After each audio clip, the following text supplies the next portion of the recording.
There are days when life feels quiet, maybe even a little ordinary. You wake up, go through the motions, and wonder if anything meaningful is really happening.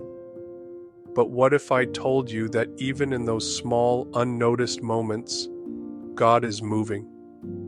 That He's arranging things you can't yet see, preparing blessings you didn't even think to ask for?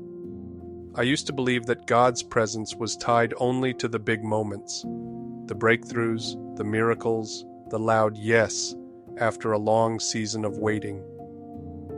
But I've come to realize something far more beautiful.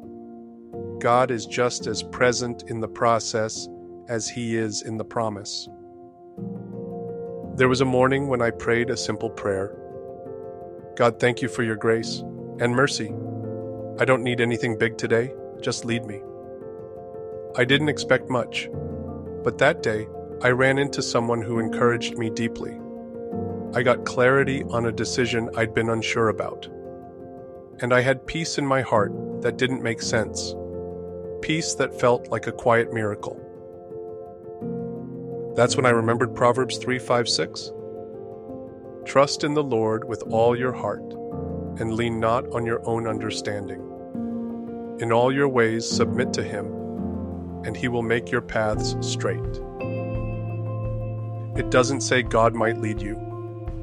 It says He will, but the key is trusting Him, even when you don't understand how today connects to your calling. Sometimes, God's favor looks like a door opening. Other times, it looks like a door closing that you never should have walked through.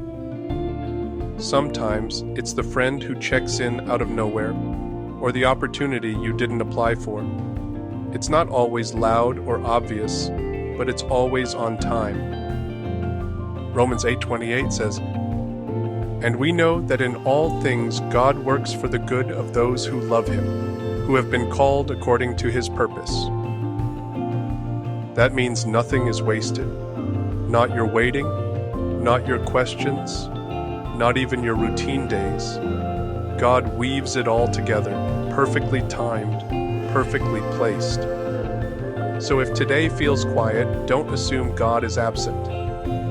Trust that He's working in the background, lining things up in ways you couldn't orchestrate alone. Stay faithful. Stay in the Word. Because you're not waiting on favor, you're walking in it. Be still and know that I am God. Psalm 46:10.